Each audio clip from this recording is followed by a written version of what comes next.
Greetings once again from the Trailblazers broadcast studio. I am Casey Holdahl, Trailblazers.com. He is Lamar Hurd, Trailblazers basketball analyst.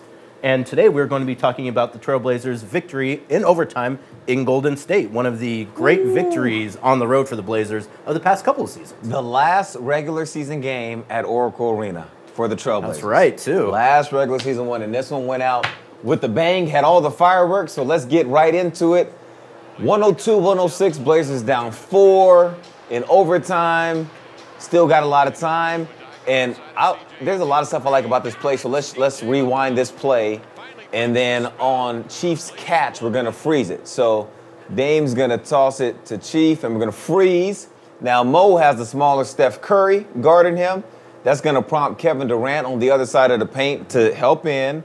And Chief makes the right pass, but watch how quick CJ catches this ball and unloads it. And this is during the time case. As you know, he was struggling relative to his standards to knock down three-point shots with consistency. But this one looks like a guy that is a 40+% career shooter from the three. So we'll go ahead and let the play go. And on the pass, Kevin Durant gets out there, hand up, but CJ right in that pocket, and it's gone. And you're right, and Chief puts that ball at a good spot, too, where CJ can kind of catch it over his head, doesn't have to go down to get it, and can already go into his motion without a whole lot of extraneous movement. Yes, indeed. So now you got to get a stop. You got to rely on defense. And Dame guarding Steph Curry, one of the NBA's best scorers. And then he's able to toss to another one of the NBA's best scorers, but the Blazers are there, hand up, and then the hit-ahead pass. And now we're all just watching with a bunch of excitement, anticipation, wanting to know what's going to go on. Now you toss to Nurk in this game because he is eating Golden State alive. The Blazers were playing through him. They were running more direct post-ups. And now this is CJ's time. One-on-one with Draymond Green. Now watch Draymond Green reach.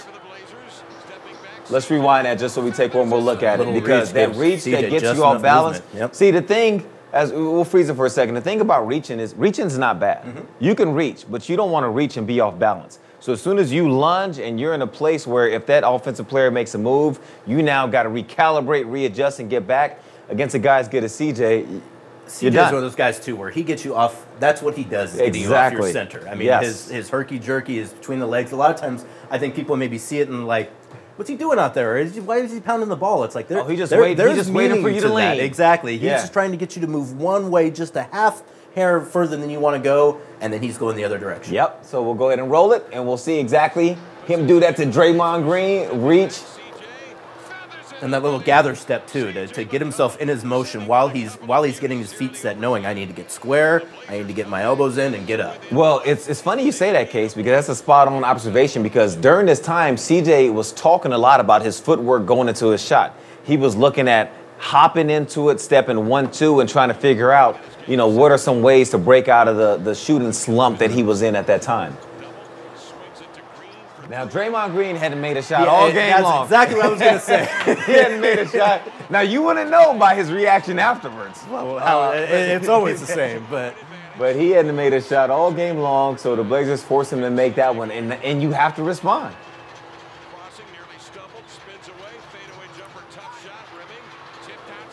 The extra efforts. Obviously, the rebounds here for Al-Farouq Aminu in this overtime, incredibly important. And this, for me, I remember this game just feeling like, while we're going to see who hits the shot and who gets the steal, I feel like they got production from the entire team, particularly in that overtime, to get a win, which is what you have to do when you're trying to win in a place like Oracle, where Portland hadn't won in years and years and years. Yeah, you're exactly right. And with 17 seconds left, you're down 2. Golden State is supposed to win this game. Yeah. Because they're supposed to inbound the ball, get fouled, and make their free throws and make it a free throw game where they just go back and defend. But right as soon as you get back into play, Mo gets a deflection, and this was crazy. Look at Chief diving out for that ball, saved the play, and then Damian. Would it be anybody else to make that shot? Last regular season game in Oracle? Not especially the hometown boys doing good. I mean, Damian in Oakland, he always gets up for those games anyways, but again, had not had a whole lot of success winning games in Oakland. To get one before they close the building and move across the bay to San Francisco, and to be played out any better. And to be completely fair to Damian, not a lot of people have had success in Oakland over the last few years. So, I mean, the deflection, and Mo had played a really good game in that one. Chief with the save of the game. Just Damian has been jump passing a bit more, and this one too, like he barely gets that pass off before it's out there. I remember after the game, I went back and I watched it over and over again. I was like, is this going to show up on the 2-minute report? Because that foot is really close to touching the out of bounds before he lets it go. Hey, it didn't go to review, bang, so everything Chief is all gets good. There.